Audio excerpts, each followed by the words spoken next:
A'udzu billahi minasyaitonir rajim. Bismillahirrahmanirrahim. Wala taqrabuz zina innahu kana fahisyah wa sa'a sabila.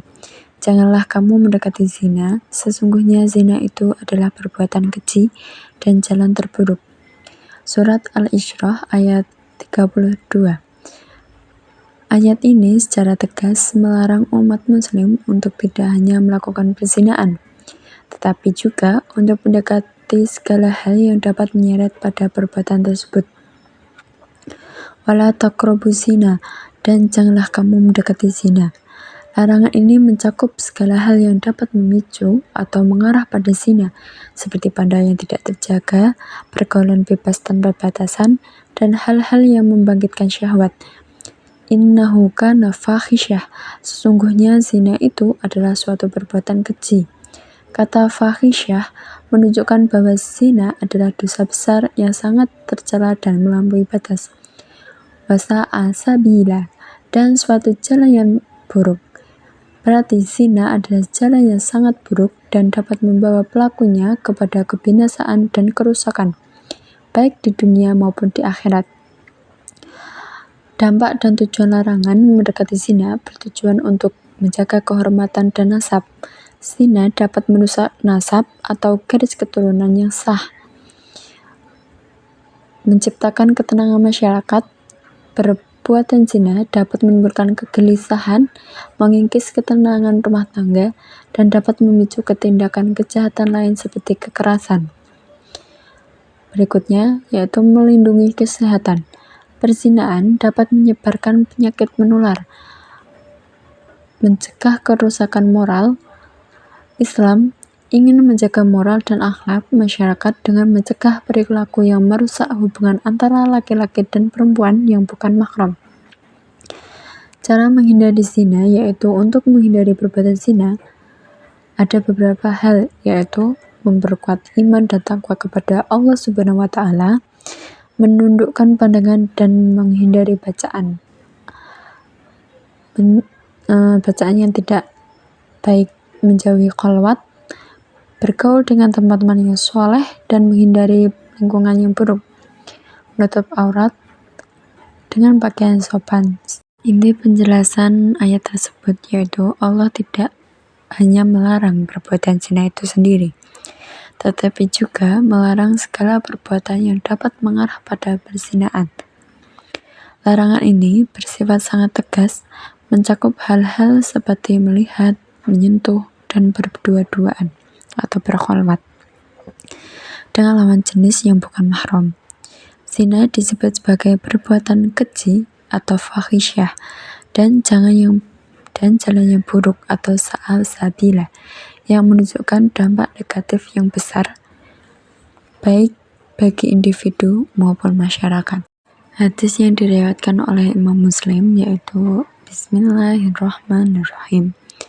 La yakhluna rajulu bi imra'atin illa wa ma'ahaduna mahram, yang artinya seorang laki-laki tidak boleh berkholwat atau berduaan dengan seorang wanita kecuali wanita itu disertai mahramnya. Hadis ini secara tegas melarang seorang pria dan wanita yang bukan mahram untuk berdua-duaan di tempat yang sepi. Mahram adalah kerabat dekat wanita yang haram dinikahi, seperti ayah, saudara kandung, paman, atau anak laki-lakinya. Kehadiran mahram berfungsi untuk mencegah terjadinya fitnah dan menjaga kehormatan wanita. Dalil lain yang memperkuat larangan ini adalah sabda Nabi Muhammad SAW. Tidaklah seorang laki-laki berkholwat dengan seorang wanita kecuali yang ketiganya adalah setan. Setan akan selalu berusaha menggoda dan membisikkan hal-hal buruk kepada keduanya, sehingga dapat menyeret mereka pada perbuatan dosa. Hukum ini bertujuan untuk melindungi masyarakat dari berbagai bentuk kemaksiatan dan menjaga kehormatan kedua belah pihak. Meskipun hadis yang disebutkan berasal dari Muslim, ada riwayat lain yang memiliki makna serupa. seperti riwayat dari Abu Umamah yang menyebutkan bahwa keduanya berduaan dengan wanita adalah jalan masuk bagi setan. Hadis ini menunjukkan larangan keduanya antara laki-laki dan wanita yang bukan mahramnya, yang disebut sebagai khalwat. Tujuannya adalah untuk mencegah terjadinya fitnah atau hal-hal yang tidak diinginkan, serta menjaga kehormatan dan kesucian hubungan antar sesama. Keberadaan mahram atau keluarga terdekat wanita berfungsi sebagai pelindung dan menghalang dari godaan setan yang bisa muncul saat keduanya berduaan. Hadis ini menegaskan salah satu bentuk perbuatan yang dilarang karena dapat mengarah pada zina, yaitu berkholwat atau berdua-duaan. Adanya pihak ketiga atau mahram bertujuan untuk mencegah terjadinya hal-hal yang tidak diinginkan dan menjaga kehormatan kedua belah pihak. Hadis ini juga menegaskan pentingnya mahram dalam melindungi wanita ketika berpergian. Pesan moral yang dapat diambil yaitu mencegah lebih utama daripada pengobatan. Daripada menunggu hingga terjadi perzinahan, Islam mengutamakan pencegahan dengan melarang segala perbuatan yang mendekatkan pada zina. Ini adalah bentuk perlindungan bagi umat manusia, menjaga kesucian diri dan kehormatan. Ajaran ini menekankan pentingnya menjaga kesucian diri, baik perempuan maupun laki-laki, dari pandangan, sentuhan, dan interaksi yang dapat membangkitkan hawa nafsu dan berujung pada perbuatan dosa. Memperkuat tatanan masyarakat, zina dapat merusak keturunan, menimbulkan penyakit, dan memicu kekacauan dalam masyarakat.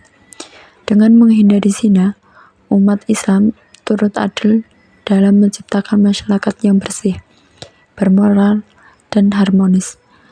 Kontrol diri adalah kunci. Pesan ini mengajarkan pentingnya mengendalikan diri terhadap hawa nafsu. Fitrah manusia memiliki ketertarikan pada lawas jenis. Namun, Islam memberikan batasan dan cara-cara yang halal untuk menyalurkannya, yaitu melalui pernikahan. Perlindungan bagi wanita. Hadis tentang mahram secara khusus memberikan perlindungan kepada wanita, memastikan keselamatannya, dan menjaga dari fitnah yang mungkin timbul. Pentingnya taat pada pengawasan Allah, kesadaran bahwa Allah senantiasa mengawasi setiap perbuatan menjadi motivasi untuk selalu menjauhi dosa sekecil apapun godaannya.